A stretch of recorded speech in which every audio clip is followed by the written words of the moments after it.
नमस्कार दोस्तों, आप सभी का एक बार फिर से स्वागत है हमारे इस ऑनलाइन प्लेटफॉर्म पर। आज जो अपन पढ़ेंगे एक महत्वपूर्ण सिस्टम जिसका नाम है इंटीग्रुमेंट्री सिस्टम। और ये अपन सिस्टम पढ़ते हैं ह्यूमन एनाटॉमी एंड फिजियोलॉजी के अंदर। जो अपन बात करते हैं सिस्टम की, तो सिस्टम के अंदर आप सभी को पता है कि अपनी बॉडी के अंदर टोटल कितना सिस्टम है, 11 सिस्टम। ये जो सिस्टम बने हैं अपनी बॉडी के अंदर, ये सिस्टम नॉर्मली किससे मिलकर बने होते हैं कि कोशिकाएं कोशिकाएं मिलकर आपस में क्या बनाती है, टिश्यू बनाती है। और ये टिश्यू टिश्यू आपस में मिलकर किसका निर्माण करते हैं, ऑर्गन का। और ये ऑर्गन ऑर्गन आपस में मिलकर किसका फॉर्मेशन करते हैं, सिस्टम का। और ये जो टोटली सिस्टम की बात करूं तो ये अपने बॉडी के अंदर टोटल 11 सिस्टम होता है। टोटल अपने बॉडी के अंदर 11 सिस्टम होता है। इन 11 में से अपन आज जो पहला सिस्टम पढ़ रहे हैं वो पढ़ रहे हैं इंटेगुमेटरी सिस्टम। कोशिका के बारे में अपने को पता है कि ये आपस में मिलकर क्या बनाती है, टिश्यू बनाती है, जिसको अपन बोलते हैं उत्तक। क्या बोलते हैं, उत्तक बोलते हैं। और जो ये उत्तक है, ये उत्तक टोटल बॉडी के अंदर अपने 4 प्रकार के होते हैं। कितने प्रकार के होते हैं, 4 प्रकार के। आप लोगों ने देखा होगा कि एक तो एपिथेलियम टिश्यू, दूसरा होता है अपना कनेक्टिव टिश्यू, और तीसरा होता है अपना नर्वस टिश्यू, और fourth one muscular tissue. 1, 2, 3 and 4। ये आपस में मिलकर किसका निर्माण करते हैं, ऑर्गन का। और ऑर्गन ऑर्गन आपस में मिलकर सिस्टम का निर्माण करता है। तो 11 सिस्टम में से ये सब जो सिस्टम है जिसकी अपन एनाटॉमी एंड फिजियोलॉजी पढ़ेंगे अलग अलग से। और उसमें से आज अपन पहला सिस्टम स्टार्ट कर रहे हैं जिसका नाम है इंटेगुमेंट्री सिस्टम। ये क्या होता है इंटेगुमेंट्री सिस्टम, और इस इंटेगुमेंट्री सिस्टम के अंदर कौन कौन से क्वेश्चंस पुट अप होते हैं। जो नेक्स्ट इस साल के अंदर 3 इंपोर्टेंट भर्ती आने वाली है जिसका नाम, एक तो एनएसएम, सेकंड सीएचओ, और उसके बाद आती है ईएसआईसी। इन तीनों कॉम्पिटेटिव एग्जाम के अंदर ह्यूमन एनाटॉमी एंड फिजियोलॉजी में से काफी क्वेश्चंस पुट अप होते हैं। मैक्सिमम आप देखोगे 8 से 10 क्वेश्चंस आपको in human anatomy and physiology में से देखने को मिलेगा। तो आज जो अपन पहले सिस्टम की शुरुआत करेंगे जिसका मीन्स है इंटेगुमेंट्री सिस्टम। इंटेगुमेंट्री का मतलब ही होता है कवरिंग। क्या होता है, कवरिंग।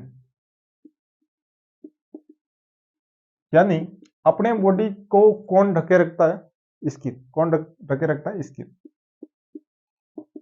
इस सिस्टम में अपन स्किन और स्किन की सहायक अंग, जिसको अपन बोलते हैं इट्स अपेंडेज या फिर एसेसरी ऑर्गन, इस सिस्टम के अंदर अपन स्किन तथा स्किन के सहायक अंगों के बारे में डिटेल में पढ़ेंगे। इस सिस्टम में से क्या क्या क्वेश्चन उठ सकते हैं।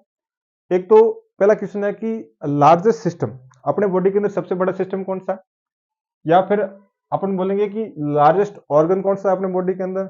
या फिर स्किन के अंदर ऐसी कौन सी मसल्स है जो क्या करवाती है अपने आपने नाम सुना होगा गूज बम्प, रोंगटे खड़े करना। उसमें कौन सी मसल्स यूज होती है।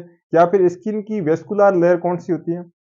या फिर ऐसी कौन सी स्किन की लेयर है जो फर्स्ट लेयर जो डिफ्यूजन में क्या करती है, हेल्प करती है। उसके बाद ऐसी कौन सी स्किन की लेयर है जो क्या करती है, वाटर रेजिस्टेंट या वाटर प्रूफ का कार्य करती है। शेड आउट मतलब वीर एंड टीयर में काम करती है। या फिर प्रत्येक 2 सप्ताह में वो क्या करती है, रिप्लेस होती है, वापस न्यू बनती है। या फिर क्वेश्चन आता है कि percentage of the total body wait, वो स्किन का टोटल बॉडी के अंदर कितना सरफेस एरिया को कवर करती है। या फिर टोटल बॉडी का वेट कितना है स्किन का। और नेक्स्ट आता है हॉर्नी लेयर किसे बोलता है। तो ये जो कुछ क्वेश्चन है वो मैंने बताए। उसमें से जो अपना पहला क्वेश्चन है लार्जेस्ट सिस्टम कौन सा है, तो आप सभी लोगों को पता है कि अपनी बॉडी के अंदर जो लार्जेस्ट सिस्टम है वो है इंटेगुमेंट्री सिस्टम। तो जो ये सिस्टम यदि लार्जेस्ट है तो इसके अंदर आने वाले ऑर्गन भी क्या होंगे, लार्जेस्ट होंगे। आप लोगों को पता है कि यदि किसी सिस्टम का निर्माण हुआ है तो उस सिस्टम के अंदर क्या प्रेजेंट होते हैं, ऑर्गन। तो इस सिस्टम के अंदर कौन कौन से ऑर्गन है, अपन ने बात की इसकी। तो सबसे बड़ा सिस्टम कौन सा, इंटेगुमेंट्री। सबसे बड़ा ऑर्गन कौन सा, स्किन। बहुत महत्वपूर्ण है कि सबसे बड़ा ऑर्गन कौन सा है, स्किन। उसके बाद स्किन के अंदर एक मसल्स पाई जाती है जिसका नाम है एरेक्टर पिलाई मसल्स। एरेक्टर पिलाई मसल्स जो रूट ऑफ हेयर के अंदर प्रेजेंट होती है, पास में प्रेजेंट होती है, जो क्या करती है, रोंगटों को इरेक्ट करती है, रोंगटों को खड़े करती है, जिसको अपन बोलते हैं गूज बम्प। क्या बोलते हैं, गूज बम्प। उसके बाद आपने देखा होगा वेस्कुलर लेयर। स्किन की 3 परतें होती है, एपिडर्मिस, डर्मिस और हाइपोडर्मिस। तो वेस्कुलर लेयर कौन सी होती है? डर्मिस। डर्मिस लेयर के अंदर क्या पाई जाती है? ब्लड सप्लाई पाई जाती है। उसके बाद फर्स्ट डिफ्यूजन कहाँ पे आकर होता है, ये अपन आगे पढ़ेंगे। एपिडर्मिस के अंदर परतें पाई जाती है। एक परत होती है जिसका नाम है स्ट्रेटम बेसल लेयर। उसके अंदर क्या पाई जाती है? ये पाई जाती है वाटर रेजिस्टेंट का कार्य करती है स्ट्रेटम कॉर्नियम लेयर। कौन सी लेयर? Stratum corneum layer. और percentage of the total body weight का मैं बात करूं तो स्किन पूरे बॉडी का 15% क्या करती है? बॉडी वेट को या बॉडी सरफेस को क्या करती है? कवर रखती है। और वेट की बात करूं मैं 6 से 9 केजी क्या होता है? वेट होता है इस ऑर्गन का। और हॉर्नी लेयर अपन स्ट्रेटम कॉर्नियम को क्या बोलते हैं? Horny layer. तो ये कुछ महत्वपूर्ण क्वेश्चन थे। आज अपन पूरे इस सिस्टम को डिटेल में पढ़ेंगे, तो आप बने रहे। इस सिस्टम में सबसे पहले अपन पढ़ेंगे इंट्रोडक्शन इंटेगुमेंट्री का। उसके बाद स्किन क्या है, स्किन की लेयर के बारे में पढ़ेंगे। उसके बाद अपन पढ़ेंगे स्किन के फंक्शन, ये अपन मोस्टली पढ़ेंगे इस सिस्टम में। उसके बाद इसका जो अलग से पढ़ेंगे डिजीज पोर्शन, कि कौन कौन सी डिजीज होती है इसके अंदर।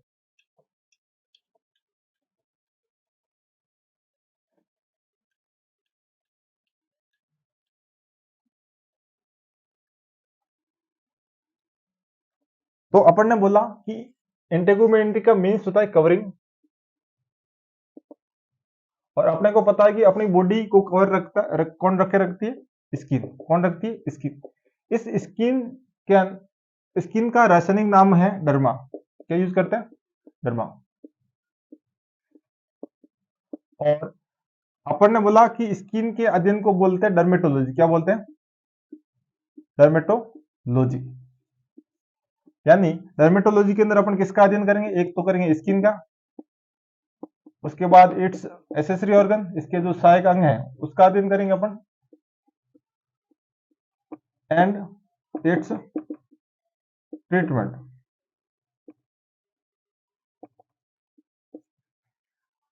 एंड इसके जो विशेषज्ञ डॉक्टर है उसको अपन बोलते हैं डर्मेटोलॉजिस्ट। क्या बोलते हैं?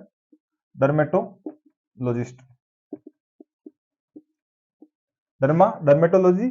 और स्किन के डॉक्टर को बोलते हैं अपन डर्मेटोलॉजिस्ट। और स्किन के इन्फेक्शन को बोलते हैं अपन डर्मेटाइटिस। क्या बोलते हैं? डर्मेटाइटिस। ये आप ध्यान रखना। उसके बाद अपन ने बात की एसेसरी ऑर्गन। तो एसेसरी ऑर्गन के अंदर कौन कौन सी स्ट्रक्चर आती है वो मैं आपको बता देता हूं। फर्स्ट वन तो आती है हेयर, बाल। उसके बाद आप देखोगे नेल्स, नाखून। उसके बाद देखोगे सबक्यूटेनियस ग्लैंड।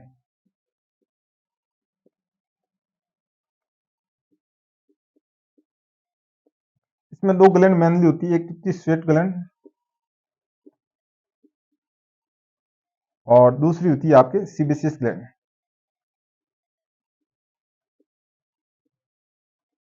ये अपन पढ़ेंगे इसके सहायक ऑर्गन के बारे में। तो ये तो था अपना इंटेगुमेंट्री सिस्टम से रिलेटेड इंट्रोडक्शन। उसके बाद अब अपन पढ़ेंगे सबसे पहले स्किन के बारे में, कि स्किन क्या है, स्किन का क्या रोल है बॉडी के अंदर, और स्किन की कौन कौन सी परतें हैं।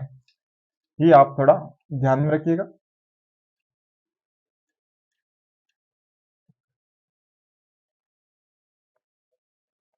तो स्किन के बारे में सबसे पहले अपन पढ़ेंगे कि स्किन क्या होती है, स्किन के क्या क्या कार्य है, स्किन का क्या रोल है, वो अपन पढ़ेंगे। तो सबसे पहले अपन पढ़ेंगे स्किन के बारे में।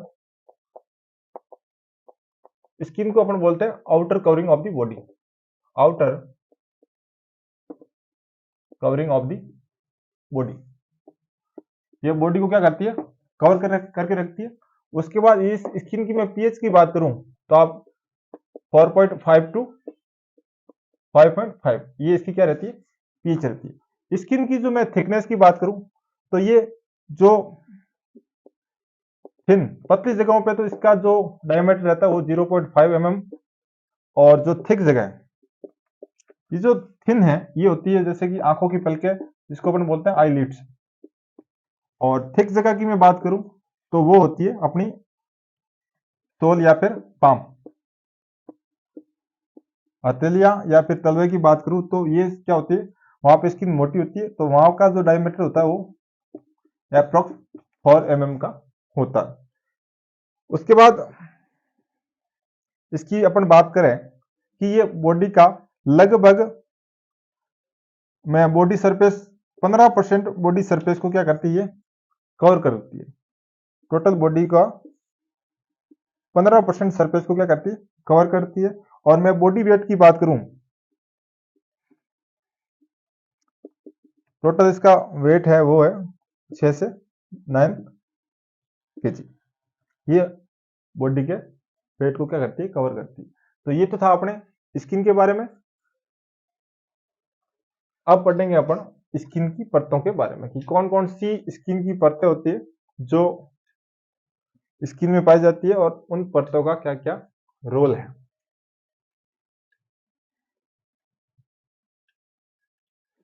तो अब हेडिंग डालो, layer of skin, layer of skin बहुत महत्वपूर्ण है। इसके जो नोट्स है, रिटन नोट्स आपको इसका आपको लिंक मिल जाएगा अपने यूट्यूब चैनल पे, तो आप डाउनलोड भी कर सकते हो इजी लैंग्वेज के अंदर लिखे हुए सारे नोट्स। अभी अपन पढ़ेंगे लेयर ऑफ स्किन। तो स्किन की जो मैं लेयर की बात करूं, स्किन के अंदर 3 परतें पाई जाती है। अपन ने बोला कि स्किन के अंदर, स्किन के लिए अपन शब्द यूज करते हैं क्या, डर्मा। क्या यूज करते हैं, डर्मा। तो स्किन की 3 परतें पाई जाती है, 1, 2 और 3। जो स्किन की जो मिडिल लेयर होती है उसको अपन बोलते हैं डर्मिस। आप लोग समझ रहे हो, ये जो डर्मिस लेयर है ये डर्मा वर्ड्स कहां से है, डर्मा से है। स्किन की जो मिडिल लेयर है उसको अपन डर्मिस बोलते हैं, इसको अपन बोलते हैं मिडिल लेयर। और ऊपर वाली लेयर, ऊपर के शब्द आता है एपी, एपिडर्मिस। और नीचे होता है हाइपो, हाइपोडर्मिस, हाइपोडर्मिस। इस एपिडर्मिस को अपन आउटर लेयर बोलते हैं और इस हाइपोडर्मिस को अपन बोलते हैं इनर लेयर। ये सबसे आंतरिक लेयर होती है, या फिर इसको अपन हाइपोडर्मिस का दूसरा नाम होता है सबक्यूटेनियस। सबक्यूटेनियस इसलिए बोलते हैं, इसके अंदर क्या स्टोर रहती है, फैट। ये जस्ट स्किन का लेयर नहीं होता है, ये तो जस्ट इससे अटैच होता है हाइपोडर्मिस। और ये आंतरिक परत बनाता है बोन का और मसल्स का, क्या बनाता है, आंतरिक परत।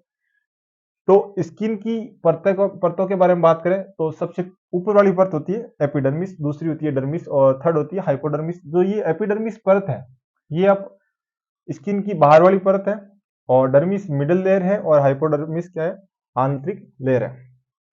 यदि मैं एक आपको सबसे पहले अपन जिक्र करेंगे किसके बारे में, एपिडर्मिस के बारे में।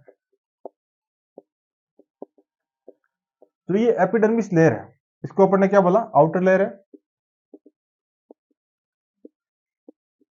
आउटर लेयर है। इस एपिडर्मिस के अंदर इसकी 4 तो क्या पाई जाती है, कोशिकाएं पाई जाती है, और 5 इसकी क्या पाई जाती है, सब लेयर पाई जाती है। क्या पाई जाती है, सब लेयर। ध्यान रखना, एपिडर्मिस जो क्या होती है, स्किन की बाहरी परत होती है, और इस परत के अंदर 5 तो इसकी उप परतें पाई जाती है और 4 इसकी क्या पाई जाती है, कोशिकाएं। इन कोशिकाओं को एपिडर्मिस की कोशिकाएं या फिर स्किन ऑफ सेल भी इनको बोलते हैं, skin of cell, cell of skin. बहुत महत्वपूर्ण है। ये 4 प्रकार की कौन कौन सी कोशिकाएं, के एम एल एम।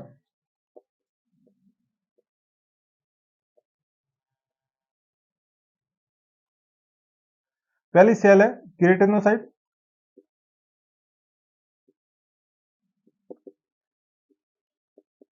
दूसरी है मेलानोसाइट, तीसरी है अपनी लैंगरहैंस सेल, और फोर्थ सेल है अपनी मार्कल सेल, मार्कल सेल। तो स्किन के अंदर या फिर एपिडर्मिस के अंदर 4 प्रकार की कोशिकाएं पाई जाती है और एपिडर्मिस की उप परतें यानी एपिडर्मिस के अंदर और परतें पाई जाती है। कितने प्रकार की? 5 प्रकार की। कौन कौन सी है मैं अभी बात कर लेता हूं। तो इन परतों में सबसे प्रीफिक्स यूज होता है, उसका नाम है स्ट्रेटम। स्ट्रेटम स्ट्रेटम कॉर्नियम, पहली परत का क्या नाम है? Stratum corneum. दूसरा परत का नाम है स्ट्रेटम लुजिडम, स्ट्रेटम ग्रेनुलोसम और फोर्थ जो उप परत है उसका नाम है स्ट्रेटम स्पाइनोसम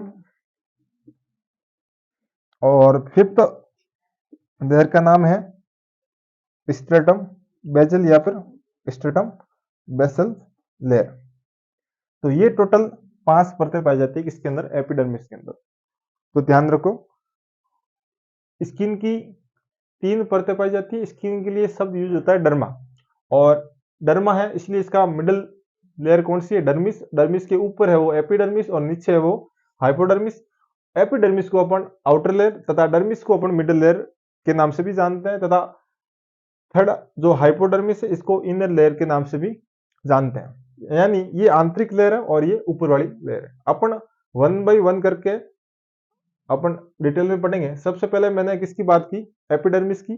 जो ये एपिडर्मिस है ये बाहरी परत होती है जिसके अंदर 4 प्रकार की कोशिकाएं तथा 5 प्रकार की उप परतें पाई जाती है। अब उप परतें कौन कौन सी है? पहली है stratum corneum, stratum lucidum, stratum granulosum, stratum spinosum और स्ट्रेटम बेसिलर। तो इसको अपन शॉर्ट ट्रिक में भी याद कर सकते हैं, CLG कॉलेज जाएंगे सब कॉलेज जाएंगे। ये इसकी क्या है? शॉर्ट निमोनिक है। उसके बाद इसके अदर नेम भी है। स्ट्रेटम कॉर्नियम कॉर्नियम को अपन बोलते हैं हॉर्नी लेयर। क्या बोलते हैं? Horny layer. या फिर इसका दूसरा नाम है वाटर रेजिस्टेंट लेयर, क्योंकि ये वाटरप्रूफ का कार्य करती है। उसके बाद स्ट्रेटम लुजिडम को अपन बोलते हैं क्लियर लेयर। क्या बोलते हैं? Clear layer. उसके बाद स्ट्रेटम जो ग्रेनुलोसम है इसको बोलते हैं ग्रेनुलार लेयर। कौन सी लेयर? ग्रेनुलार लेयर। उसके बाद इसको हॉर्नी लेयर इसलिए बोलेंगे, अपन पढ़ेंगे अभी। स्ट्रेटम जो एपिडर्मिस है इसकी जो ऊपर वाली परत है ये थोड़ी इरेगुलर कैविटीज की जैसी दिखती है, इसलिए इसको अपन हॉर्नी लेयर बोलते हैं। और क्लियर लेयर उसके बाद जो ये नेक्स्ट आएगी स्ट्रेटम लुजिडम लेयर, ये बिल्कुल ट्रांसपेरेंट लेयर होगी, इसलिए इसको अपन क्या बोलते हैं? क्लियर लेयर बोलते हैं। और जो ये ग्रेनुलोसम या ग्रेनुलर लेयर को इसलिए अपन बोलते हैं क्योंकि इसके अंदर क्या प्रेजेंट होता है? इसकी कोशिकाओं के बीच ग्रेन्यूल्स प्रेजेंट होता है, इसलिए अपन इसको क्या बोलते हैं? ग्रेनुलर लेयर बोलते हैं। बाकी स्पेनोसोम को अपन स्पेनस लेयर भी बोलते हैं, और बेसल लेयर को अपन क्या बोलते हैं? डीपेस्ट लेयर या फिर फर्स्ट डिफ्यूजन लेयर भी इनको अपन बोलते हैं। तो अब पढ़ेंगे अपन इन 4 कोशिकाओं के बारे में और इन 4 परतों के बारे में, 5 परतों के बारे में क्या क्या होता है। उसके बाद डर्मिस पढ़ेंगे और उसके बाद पढ़ेंगे अपन हाइपोडर्मिस। तो ये जो मोस्टली पोर्शन था पहला जो अपन ने डिस्कस किया स्किन के बारे में कि स्किन की कौन कौन सी परतें होती है। उसके बाद अपन ने कौन कौन सी कोशिकाएं पाई जाती है इसके बारे में बात की। उसके बाद इसकी जो एपिडर्मिस की जो उप परतें हैं उसके बारे में अपन ने बात की। अभी अपन बात करेंगे सबसे पहले कि जो वैसे एक थोड़ा अपन डायग्रामेटिक समझते हैं कि रफ डायग्राम है, थोड़ा आप समझने की कोशिश करना। ये अपन ऐसे मानते हैं स्किन है, स्किन की ऊपर वाली परत है,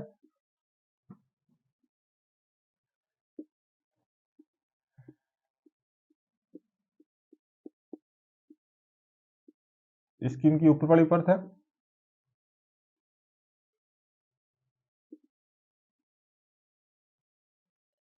अब ये जो ऊपर वाली परत है इस परत के अंदर 5 परतें पाई जाती है, 1 2 3 4 और 5, इन 500 परतों को अपन ने बोला एपिडर्मिस। क्या बोला?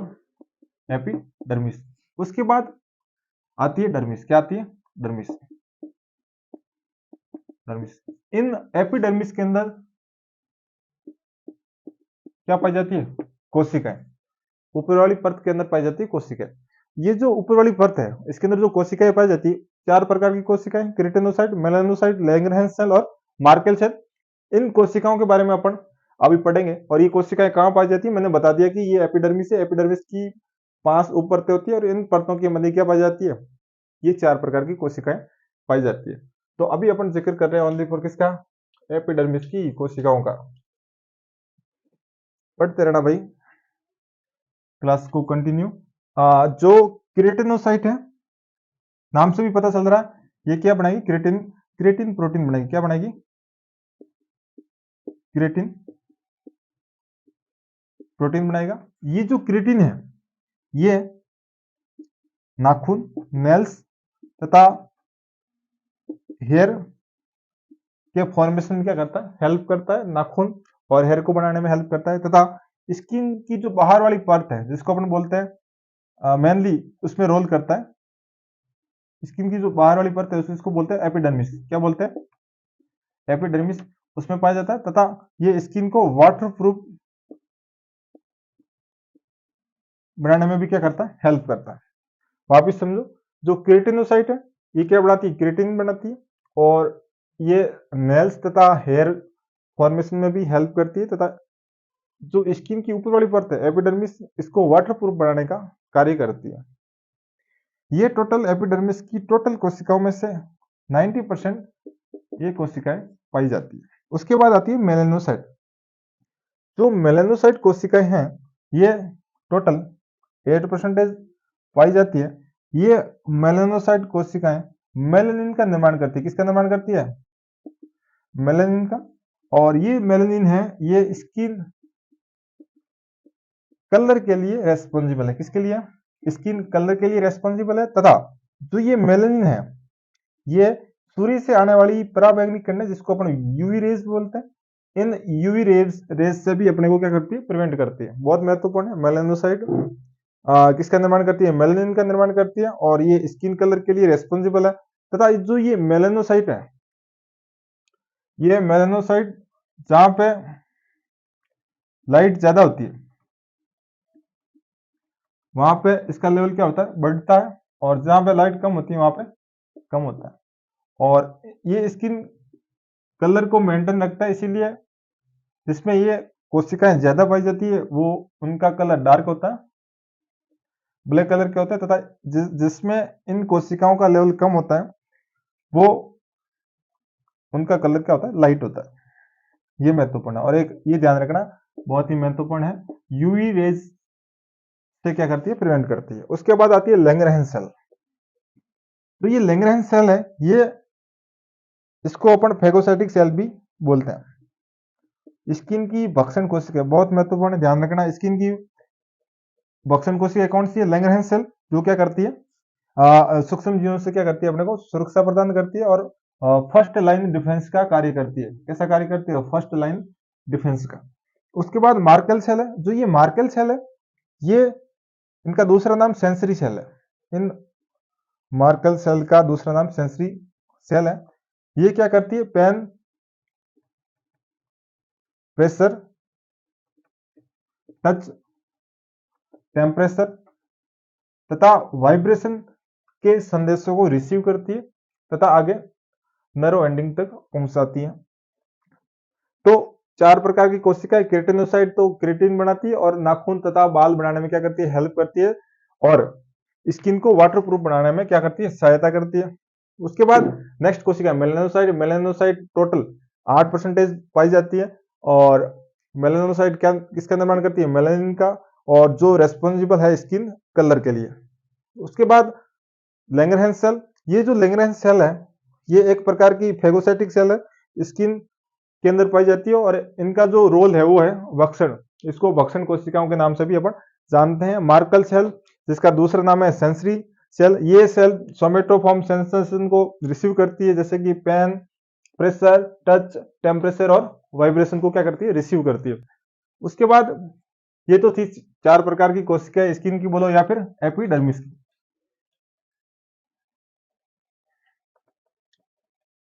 अब पढ़ेंगे अपन जो एपिडर्मिस की जो सब लेयर थी।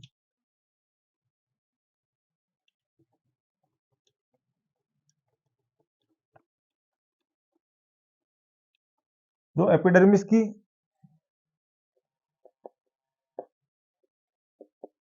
5 परतें हैं, जिसको अपन 5 उप परतें या फिर सब लेयर के नाम से जानते हैं।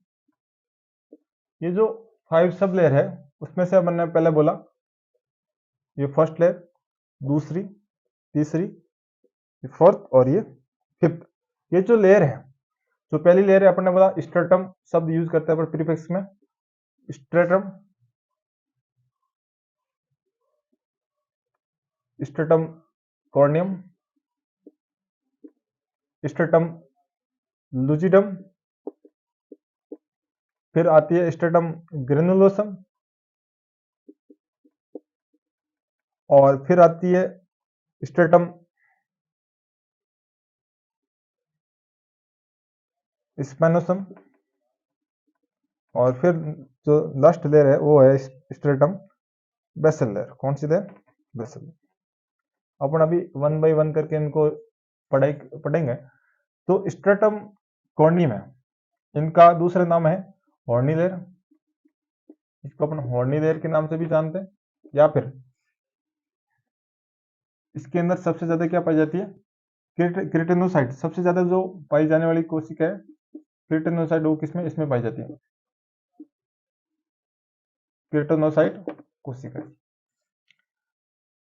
तो क्या होता है स्ट्रेटम कॉर्नियम के अंदर? ये इसके अंदर लिखेंगे, एक तो सबसे आउटर मोस्ट लेयर है। कैसी लेयर है? Outer most layer. उसके बाद इसके अंदर डेड प्रकार की, मृत प्रकार की क्या पाई जाती है? क्रिटेनोसाइट। इसमें मृत प्रकार की क्या पाई जाती है? क्रिटेनोसाइट। उसके बाद इसको हॉर्नी लेयर बोलते हैं। और ये जो लेयर है ये शेड आउट होती है। क्या होती है? शेड आउट होती है, जिसको अपन बोलते हैं wear and tear, wear and tear layer. ये प्रत्येक 2 सप्ताह में क्या करती है? शेड आउट होती है, टूटती है और फिर वापस बनती है। ये तो थी अपनी स्ट्रेटम कॉर्नियम लेयर। उसके बाद आती है लूसिडम। इस लूसिडम को अपन दूसरा नाम है क्लियर लेयर। क्या बोलते हैं इसको? Clear layer. जो स्ट्रेटम लूसिडम लेयर है, इसको अपन क्लियर लेयर बोलते हैं। इसमें भी क्रिटेनोसाइट सेल पाई जाती है, और ये भी एक प्रकार की मृत प्रकार की क्रिटेनोसाइट कोशिकाएं होती है। और ये दोनों लेयर के मध्य पाई जाती है, स्ट्रेटम कॉर्नियम तथा स्ट्रेटम ग्रेनुलोसम। और ये ध्यान रखना, क्लियर लेयर के नाम से जानते हैं किसको अपन? लूजिडम लेयर को। उसके बाद आती है ग्रेनुलोसम। इसके अंदर ग्रेनुल्स पाए जाते हैं। क्या पाए जाते हैं? ग्रेनुलोस, ग्रेनुलोस। इसलिए इसको अपन बोलते हैं ग्रेनुलार परत। क्या बोलते हैं? ग्रेनुलार लेयर।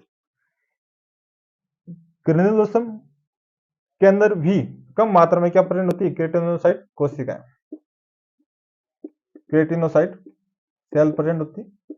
उसके बाद आता है स्पेनोसम। स्पेनोसम ऐसी लेयर है जो बेसल लेयर तथा ग्रेनुलोसम लेयर के मध्य प्रेजेंट होती है। और इसमें भी क्या प्रेजेंट होते हैं? केराटिनोसाइट। और सबसे महत्वपूर्ण सेल है, आप बोली 5 स्टार लगा लो, इस बेसल लेयर को अपन डिपेस्ट लेयर बोलते हैं। क्या बोलते हैं?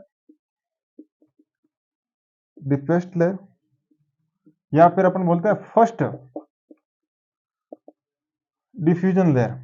सबसे पहले जो जो डिफ्यूजन होता है वो सबसे पहले किसमें होता है? इस बेजल लेयर के अंदर होता है। बेजल लेयर के अंदर क्यों होता है मैं बता दूं आपको, कि जो एपिडर्मिस है, एपिडर्मिस सबसे आउटर लेयर है, इसके अंदर ब्लड सप्लाई नहीं पाई जाती, नॉन वेस्कुलर होती है। कैसी होती है? नॉन वेस्कुलर लेयर होती है, इसके अंदर ब्लड वेसल्स नहीं पाई जाती है। तो ये अपना जो न्यूट्रिशन है, ये जो अपना न्यूट्रिशन है वो किससे लेती है? डर्मिस लेयर से। किससे लेती है? डर्मिस लेयर से। मिडल लेयर होती है डर्मिस लेयर, उससे लेती है। और ये डर्मिस लेयर से किस प्रोसेस के माध्यम से लेती है? डिफ्यूजन। किससे लेती है? डिफ्यूजन से लेती है। और उसके बाद जो ये एपिडर्मिस है, इस एपिडर्मिस के अंदर पाया जाता है क्या, स्किन के सहायक अंग, स्किन के जो एसेसरी ऑर्गन है जो प्रेजेंट तो कहाँ रहते हैं, एपिडर्मिस में, जैसे कि नेल और हेयर, ये प्रेजेंट तो अपने किस में रहते हैं, एपिडर्मिस में, बट इनकी जो रूट होती है, जड़ें, जैसे कि बालों की तथा नाखून की जड़ें प्रेजेंट होती है किसमें, डर्मिस में। ये आप ध्यान रखना, बहुत ही महत्वपूर्ण है कि एपिडर्मिस के ऊपर सारी जो स्किन की एसेसरी है, सहायक अंग है, वो प्रेजेंट तो किसमें रहती है, एपिडर्मिस में, तथा जो इसके जो जड़ें हैं, रूट ऑफ नेल्स की बात करूं, रूट ऑफ हेयर की बात करूं, तो ये किसमें प्रेजेंट होती है, अपने डर्मिस के अंदर। या फिर जो जो ग्लैंड है, उनकी भी रूट किसमें प्रेजेंट होती है, डर्मिस में। और एपिडर्मिस की खुद की कोई ब्लड सप्लाई नहीं होती है, ये जो अपना न्यूट्रिशन है वो डिफ्यूजन प्रोसेस के द्वारा कहां से लेता है, डर्मिस से। और सबसे पहले जो डिफ्यूजन होता है वो होता है किसमें, बेसल लेयर में। क्यों होता है ये भी मैं आपको दिखाता हूं अभी। तो मैंने बोला था कि ये अपने स्किन की क्या है, ऊपर वाली परत है, और स्किन की ऊपर वाली परत में स्किन के अंदर 5 क्या होती है, सब लेयर होती है। उसके बाद ये आती है अपनी डर्मिस, क्या आती है, डर्मिस।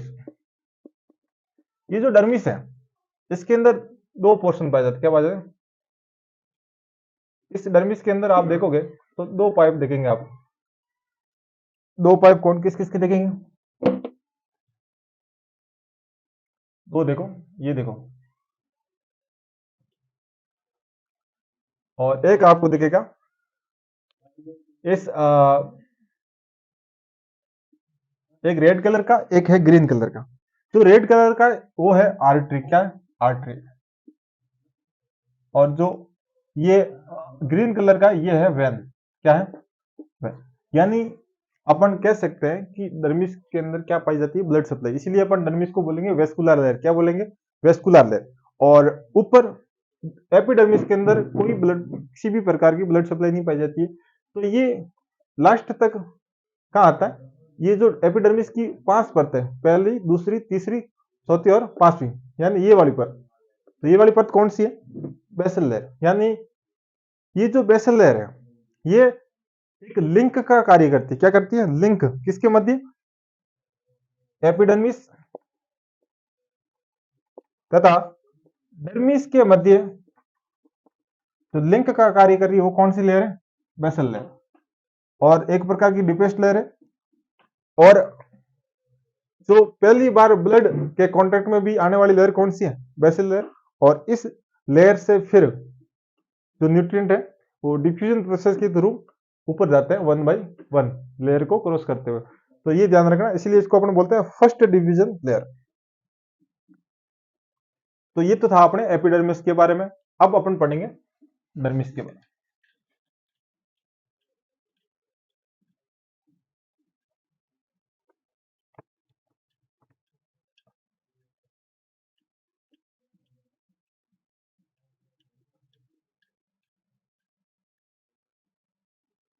नेक्स्ट हेडिंग है अपनी डर्मिस।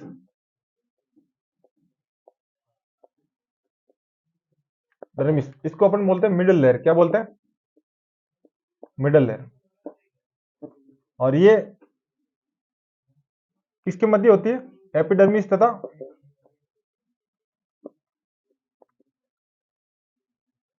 हाइपोडर्मिस के मध्य प्रेजेंट होती है।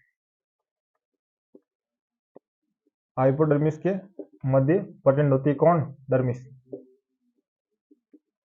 और डर्मिस को अपन ने बोला कि ये किस प्रकार की लेयर है, एक प्रकार की मिडिल लेयर है और एक वेस्कुलर लेयर है, क्या है, वेस्कुलर लेयर है। इस लेयर के अंदर प्रेजेंट होता है रूट ऑफ, इसके अंदर एसेसरी, जो एसेसरी ऑर्गन के क्या प्रेजेंट होता है, रूट प्रेजेंट होता है, क्या प्रेजेंट होता है, रूट। क्योंकि जैसे कि मैं बात करूं, जैसे कि ये हेयर है, क्या है, हेयर है, बाल है, तो इसका जो रूट है वो क्या होगा, यहाँ पे, या फिर कोई ग्लैंड है तो ग्लैंड का जो रूट पार्ट है वो किसमें होगा, डर्मिस के अंदर। तो जो भी एसेसरी ऑर्गन है इनकी जो रूट कहां प्रेजेंट होता है, इस डर्मिस लेयर के अंदर। और ये जो डर्मिस लेयर है इसके अंदर क्या क्या प्रेजेंट होती है, एक तो पाई जाती है नर्व एंडिंग, नर्व एंडिंग,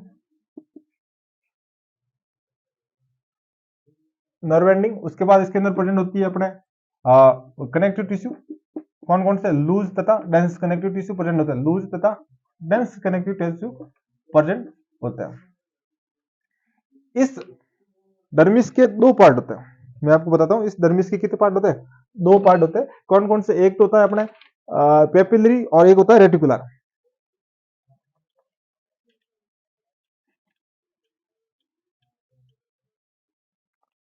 इस अपन बात करेंगे इसके डर्मिस के। इसके अंदर अपन दो पार्ट प्रेजेंट होता है, एक तो पेपिलरी तथा एक रेटिकुलर।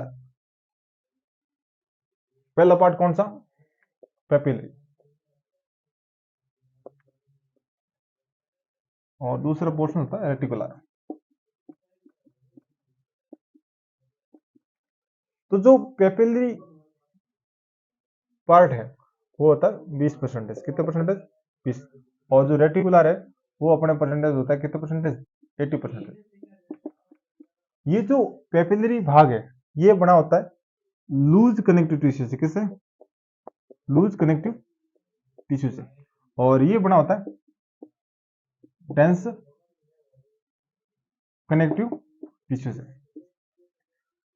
उसके बाद आप देखोगे कि इसके अंदर ये जो ऊपर वाला भाग है, इस ऊपर वाले भाग को अपन बोलते हैं पेपिलरी पार्ट। कौन सा पार्ट?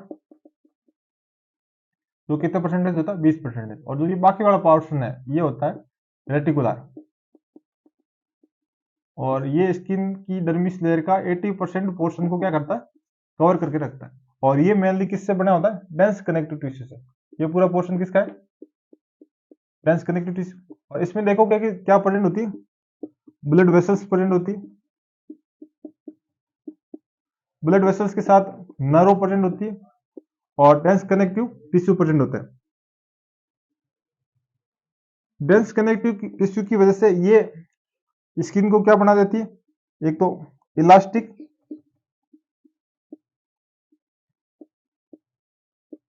कोलेजन तथा ये प्रोवाइड करती है स्ट्रेंथ। क्या प्रोवाइड करती है? स्किन को स्ट्रेंथ प्रोवाइड करती है। जो लूज कनेक्टिव टिश्यू है वो पेपिलरी पोर्शन के अंदर होता है। इसके अंदर पाई जाती है नर्व एंडिंग। क्या पाई जाती है? नर्व एंडिंग तथा कैपिलरीज, ब्लड कैपिलरीज। तो ध्यान रखना ब्लड कैपिलरीज, क्योंकि जो मेन आर्टरी तथा वेन है इनकी जो कैपिलरीज है वो कहा किस पोर्शन में प्रेजेंट है? पेपिलरी पोर्शन के अंदर। तो नर्व एंडिंग भी, तो यहां से जो नर्व निकल रही है इनकी एंडिंग यहां जाके क्या हो रही है? एंड हो रहा है पेपिलरी पोर्शन के अंदर। नर्व एंडिंग भी किस पोर्शन में पाया जाता है? अपने पेपिलरी पोर्शन के अंदर। तो ये आप ध्यान रखना, ये डर्मिस का पोर्शन है। डर्मिस एक प्रकार की मिडिल लेयर है, डीपेस्ट लेयर है, और इसके दो भाग होते हैं, पेपिलरी तथा रेटिकुलर भाग होता है। तो डर्मिस की दो परतों के बारे में पढ़ा, पेपिलरी लेयर और रेटिकुलर लेयर। इन रेटिकुलर लेयर के अंदर क्या प्रेजेंट होता है? Loose connective tissue. Loose connective tissue present होता है। उसके बाद इसमें अपन ने देखा कि छोटी छोटी क्या पाई जाती है? ब्लड वेसल्स पाई जाती है, जिसको अपन ने बोला ब्लड कैपिलरीज एंड और नर्व एंडिंग प्रेजेंट होती है। उसी प्रकार इसमें लूज होते हैं और इसमें डेंस कनेक्टिव टिश्यू प्रेजेंट होता है, जिसके अंदर ब्लड वेसल्स और इलास्टिक कोलेजन फाइबर क्या रहते हैं? प्रेजेंट रहते हैं। अब अपन नेक्स्ट देखते हैं अपन अपनी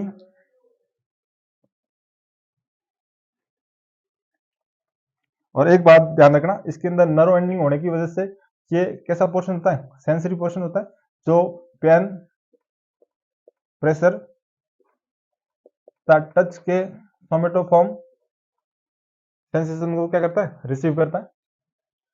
अब जो अपनी थर्ड लेयर है जिसका नाम है अपना हाइपोडर्मिस। क्या नाम है? Hypodermis.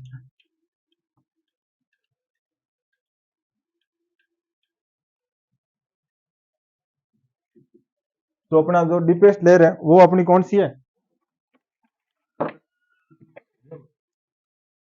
Hypodermis layer. Third layer hypodermis. ये जो हाइपोडर्मिस है ये इनर, जिसका दूसरा नाम है इनर लेयर, ये हाइपोडर्मस एक्चुअली में पार्ट नहीं है अपने स्किन का, actually that is not a part of skin, only just like it is attached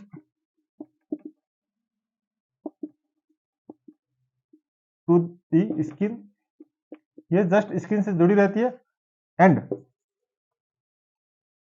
underlining of bone and muscles, ये क्या करती है, जस्ट स्किन से क्या रहती है, अटैच रहती है, तथा आंतरिक परत हड्डियों के तथा मसल से क्या रहती है, जुड़ी रहती है। बाकी ये कोई पार्ट नहीं है, और ये इसका जो मुख्य कार्य है फैट का क्या करना, स्टोर करना, स्टोरेज। तो ये तो थी अपनी स्किन की तीनों परतों के बारे में। और अब जो नेक्स्ट जो छोटा सा टॉपिक है जिसका नाम है फंक्शन ऑफ स्किन।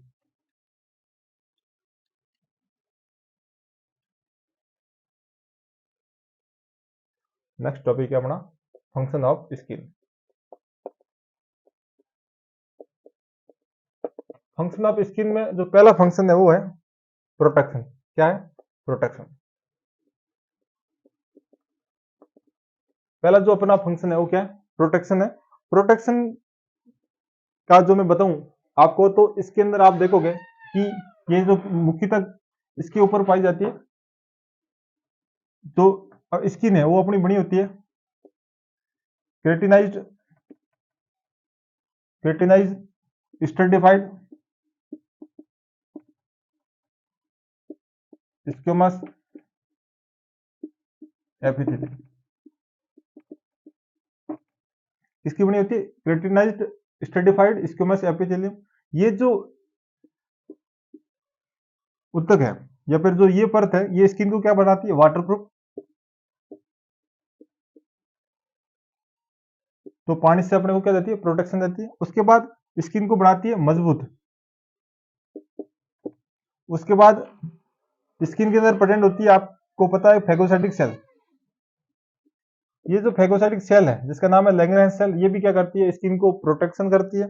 तथा स्किन की जो मेलानोसाइट है, ये स्किन में आने वाली पराबैंगनी किरणों से क्या करती है? सुरक्षा प्रदान करती है, जिसको अपन बोलते हैं मेलानोसाइट कोशिका। ये क्या करती है? यूवी रेस से अपने को क्या करती है? अपने को प्रोटेक्शन देती है। उसके बाद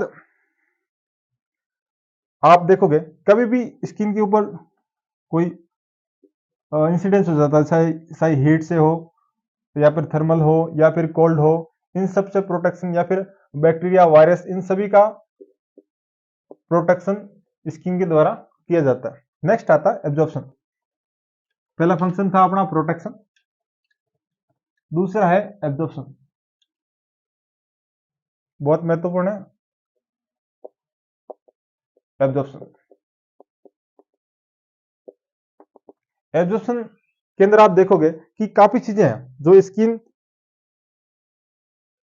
एक रूट का कार्य करती है। क्या करती है? रूट, जिसको अपन लोकल रूट बोलते हैं। LA डॉक्टर लिखता है ऑइंटमेंट कैसे यूज करती है? L/A। लोकल एनेस्थेटिक या फिर लोकल यूज अपन करते हैं, जिसमें अपन कुछ मेडिसिन है जैसे कि डाइक्लोफेनेक ट्यूब आता है, उसको अपन रब करते ही वहां के पोर्शन में क्या आता है? दर्द में से आराम मिलता है। तो एक स्किन एक एब्जॉर्प्शन का भी क्या करती है? कार्य करती है। नेक्स्ट आता है अपना जो थर्ड फंक्शन है, वो है अपना टेम्परेचर रेगुलेशन। बॉडी टेम्परेचर को क्या करती है? रेगुलेट करती है। बॉडी टेम्परेचर को कैसे रेगुलेट करती है? ध्यान रखना, जब बॉडी का टेम्परेचर 37 डिग्री सेंटीग्रेड से बढ़ेगा, इंक्रीज होगा, तो जो स्वेट ग्लैंड है अपनी, ये स्वेट ग्लैंड क्या करती है? स्वीट पसीने को क्या रिलीज करती है और बॉडी को क्या करती है? कूल बनाए रखती है। क्या करती है? कूल बनाए रखती है। तथा उस टाइम जो ब्लड कैपिलरीज है, जो ब्लड वेसल्स है, वो क्या हो जाती है? डायलेट हो जाती है, और जिससे वहां का जो टेम्परेचर है वो कंटिन्यू बना रहता है। उसके बाद आपने देखा होगा जब अपने को क्या ठंड लग रही है, कोल्ड, तो कोल्ड के टाइम अपनी जो ब्लड कैपिलरीज है वो क्या हो जाती है, कॉन्स्ट्रिक्ट। ब्लड कैपिलरीज क्या हो जाती है, कॉन्स्ट्रिक्ट हो जाती है। और ब्लड कैपिलरीज कॉन्स्ट्रिक्ट होने की वजह से वहां पे हीट लॉस क्या होता है, कम देखने को आपको मिलेगा। तो ये तो था अपना हीट रेगुलेशन। उसके बाद अपन बात करें सिक्रेशन का। फोर्थ अपन इसके फंक्शन की बात करते हैं, सिक्रेशन। क्या आता है, सिक्रेशन।